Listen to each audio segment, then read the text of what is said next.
Hello and welcome back to another episode of the DIYguy.net.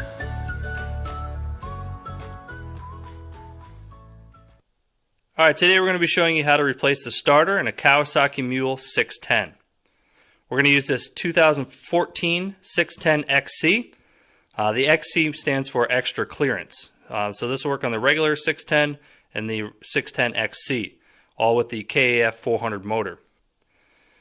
So this is going to work from 2006 to 2014 for sure, as I have those two models sitting right here in front of me and they're the exact same. So this is the 2014, which we're going to be replacing the starter on.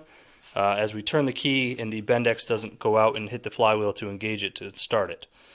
So this is one we're going to replace it on. As you can see, the starter is right here with the solenoid right on top of the motor.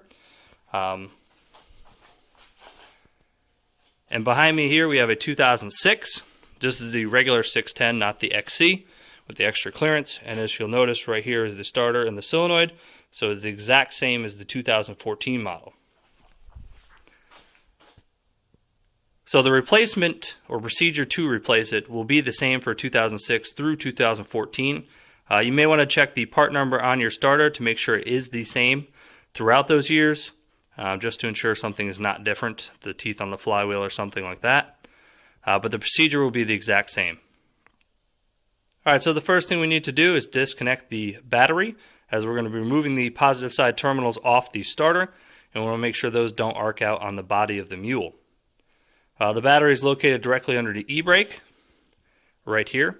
This one is missing the side cover, as you can see, but you just flip the seat up, look straight down, and you'll see the battery connections right there. We'll go ahead and show you on the 2006 right behind us. Alright, so we're on the driver's side of the Mule here near the e-brake. If we go ahead and lift the seat, in this little cutout here, you will see the battery is located there in the battery tray. So you can use a Phillips head screwdriver and remove those two bolts, depending on how tight they are and corroded. They may or may not work. You can also use a 10mm socket and a ratchet and go ahead and remove those two bolts to remove the battery terminals. You want to remove the negative side first, then the positive. And once we got the battery disconnected, we can jump onto the starter. Alright, so we need to gain access to where the engine or starter is. For that, if you're familiar with your Mule, you're going to need to do your bed release here to tip that up. It's right here on the passenger side.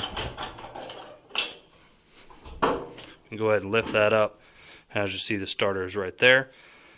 You may find it easier to actually remove the whole bed. You can undo your electrical connection for your light, put the bed back down, and right here is a cotter pin and pin. You can pull the cotter pin out and then slide the pins out and remove it. May make it easier for you. For me, I'm going to leave it on. I'm just going to go to the other side and work off of that side, as it's easier from that side to remove the starter. Alright, so we have our battery disconnected. Like I said, right here is our starter, and there's our starter solenoid. The first thing we're going to do is open up this bracket and the one right here off of this screw or bolt underneath this cable. That's just going to let our electrical kind of move a little bit more. When we actually grab the starter, we can get it out of the way and pull it right out. Next, we'll grab a 12mm wrench, push our boot back, and remove that 12mm nut off the stud of the solenoid. We'll also pop off the spade connection here coming from our key to engage the solenoid to do the starter. That should take care of all the electrical for the starter. So we'll go ahead and grab that 12mm wrench again. We'll go ahead and remove this stud right here. It's what holds the starter to the engine. There's another one down 3 inches or so down here, but you're easier to access it from the side. And those are the two bolts that hold the starter to the engine. Once we got those two bolts removed, you can see if the starter comes out easily. If it doesn't, you can grab a 14mm and remove these two bolts that hold our shift bracket linkage in position. If you remove those two, you can kind of push that bracket back and give you a little bit more room to get it out. Sometimes this housing here does hold it in position and makes it a pain to get it out. You can grab a 10mm and remove this bolt that holds the cover in position, kind of let it swivel around a little bit and move, free it up, and make it a little easier to get it out as well.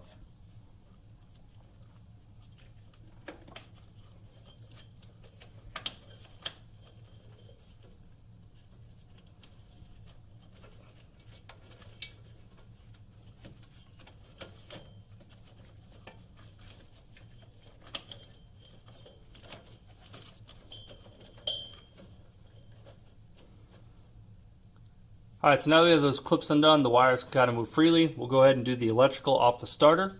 So in the center is just the little spade terminal coming from our key to engage the solenoid. You can just pull that one right off.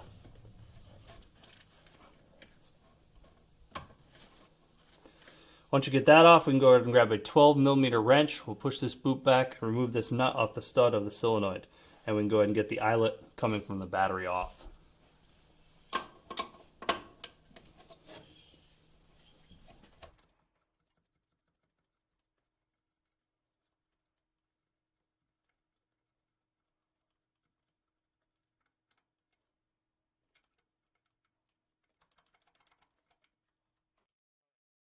Alright, so now that we have the electrical out of the way and our electrical connection removed from the solenoid, we're going to go ahead and remove the two 12mm bolts that hold the starter to the engine. For the top one, we're going to use a 12mm ratchet that we were just using.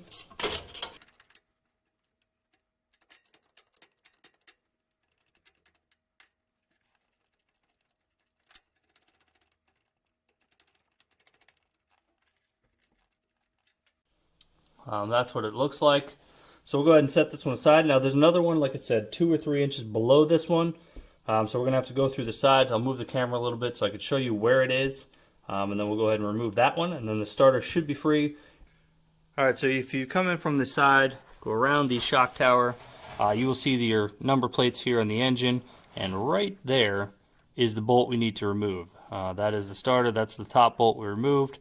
And right there is the bottom bolt. So for that, we're going to use a 3/8 ratchet, 12mm socket deep. We'll just snake it right behind here, get it on there, and go ahead and remove it.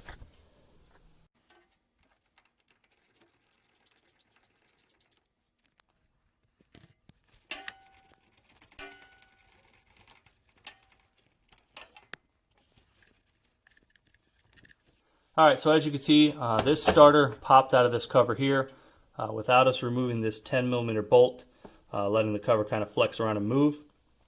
You could try to get the starter out now, but like I said, it is easier to remove these two 14mm bolts and push the shift linkage out of the way. So that's what we're going to do next. We'll grab a 3/8 ratchet and a 14mm socket, remove those two bolts so we can push that shift linkage out of the way.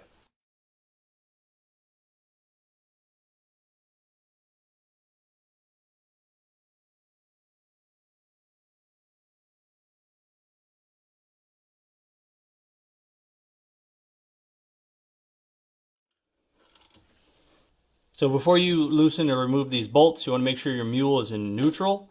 That seems to be the best spot where it kind of lines up and there's no tension. You're not forcing the bracket one way or the other to line up. So we'll go ahead and push that bracket as far back as we can, and we'll go ahead and grab the starter and remove it.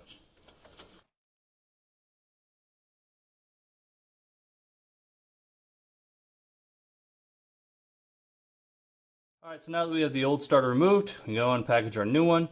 It helps to hold it on a little bit of an angle, get it in, and then rotate it to where it needs to be in the final position.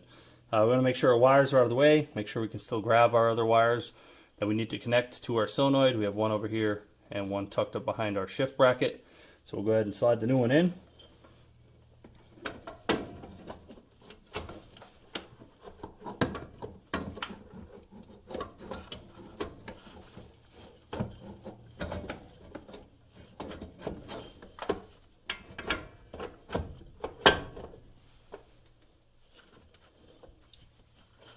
We'll go ahead and grab our starter bolts and start them to hold it in position, then we can reconnect our wiring.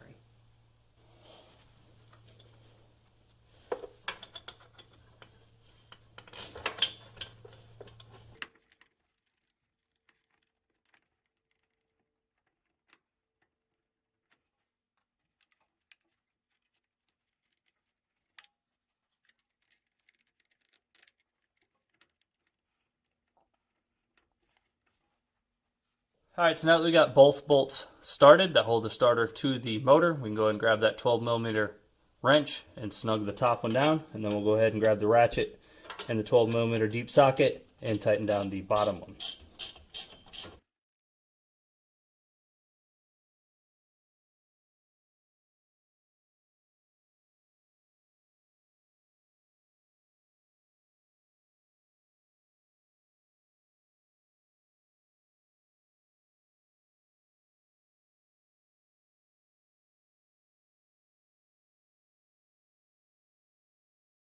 Alright, so now that we have the 2 bolts holding the starter to the motor, we can reconnect our electrical connections here. We'll push on our spade terminal.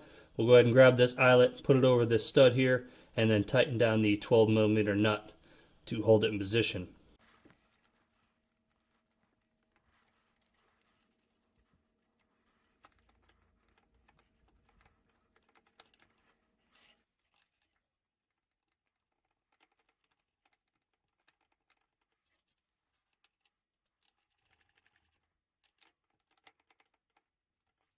Alright, so now that we have the electrical connections done on our starter, we'll go ahead and put those 2 14mm bolts back inside our shifter linkage bracket.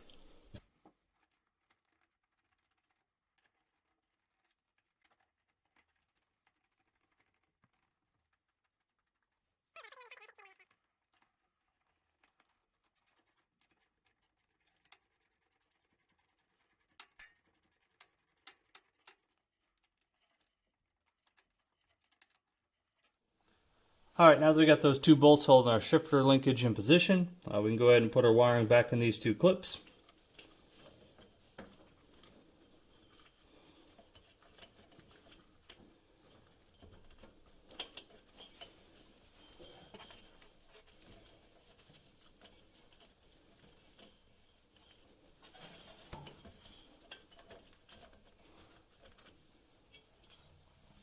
Alright, so now that we have our wiring and our 2 clips, that's it for installing the starter. We should be able to reconnect the battery and should be good to go. So when you come back to reconnect your battery, we're going to go ahead and put the positive terminal on first and then the negative. Now this is like a motorcycle battery, so it has those little threaded blocks. You may need a screwdriver to stick in the side just to raise the block up so you can get that screw or bolt started.